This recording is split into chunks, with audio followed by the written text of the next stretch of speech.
then the first thing that should happen to you is wisdom. Now the wisdom is something you cannot describe. You cannot say what is wisdom. It's very difficult to describe it or to delimit it. Wisdom is a temperament, is a quality of a personality, which comes to you by balancing yourself, by trial and error method. All traditional countries innately have much more wisdom than people who are not traditional. You have to understand from the people who have tradition what is wisdom. So we do trial and error. We make mistakes, from that we learn. But when the ego is so strong, in a country like America, when we do wrong, we do not want to accept it was wrong. It was against our assent. It was against our uh, higher goals. We get satisfied with the lower goals. When you make mistakes, instead of developing the discretion about it, that this was a mistake, next time we should not do it, facing up to it, what we do is to feel guilty about it, so you escape it, spoiling the other chakra also. That is how people get a problem on the left Vishuddhi. And left Vishuddhi is that you feel guilty. It's very good to feel guilty than to do anything about it. Well, that's the best way to escape it. Actually, we have seen that mostly left Vishuddhi comes from ego. When ego is too much, you can't bear your ego, so you put it in the guilty side of it. And you say, I'm very guilty, I should not have done it. Now the another side, which is also very dangerous, is the right Vishuddhi. Right Vishuddhi is the one by which we try to justify all our indiscreet behavior. So what's wrong? What is wrong in this? So what? All these things are right Vishuddhi problems. So it's very common. You tell somebody that it is wrong to do, for example, they paint their hair. You tell them don't do this, it will spoil your eyes. They will say, so what? We have a right to spoil ourselves. We have a right to destroy ourselves, as if they are Shri Krishna that they can destroy themselves, can they?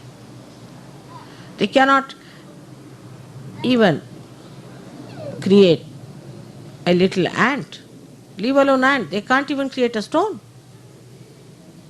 And how do they have right to destroy themselves? So this is the right side thing, where we think that we have the right to destroy. As I told you about eyes yesterday, is very important. That eyes are the ones which gives you the play of Sri Krishna, the power of Sri Krishna. Even a glance, a little glance of a person who has Krishna consciousness, as they call it, if he has Krishna consciousness, then should be able to awaken the Kundalini, should be able to redeem, should be able to comfort, should be able to cure anyone. Even a glance, a side glance can do it, if it has Krishna consciousness, but not self-certified ones who say we are Krishna consciousness all the time, taking the name of Shri Krishna or any mantra. So on the left-hand side, the escape is feeling guilty. When you feel guilty, they try to find out some method of expression. So they say they go to some guru, and then the guru gives them some sort of a mantra, and they accept that mantra, they go on saying. As a result of that, they catch more on the left Vishuddhi. Because if you go on saying mantra without the connection, you get completely caught up. So the left Vishuddhi is again gone, and your mantras are absolutely useless, they are destroying time. Actually, many people I have seen who get to heart attacks, who get anginas, and also who get cancer, are the people who have been doing mantras like this, without the connection with the divine. If you are not connected, say for example, this is not connected and I start using it too much, it will get spoiled. In the same way, the center on the left hand side gets spoiled when you start saying any mantra without being connected, without feeling the power of that mantra. So in Sahaja Yoga we've got mantras to neutralize these mantras on the left hand side. Right hand side comes when we talk big. It's a common thing with your politicians, they talk very big. They think they are very responsible people and do all irresponsible things. So when you want to spoil that chakra, one has to do some irresponsible talk. So like that we can say, I will do this for you, I will do that, I like it, I can find this, I can manage this, finished.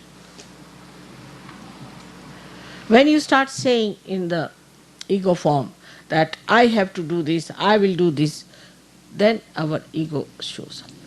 But on the contrary, if you say, I have to do for you, Father, I have to do for you, Mother, it's your work I am doing, then the whole thing disappears and you get that beautiful thing called surrender, which is Islam. Islam is nothing but surrender. So you surrender yourself by saying, this is your work, Father.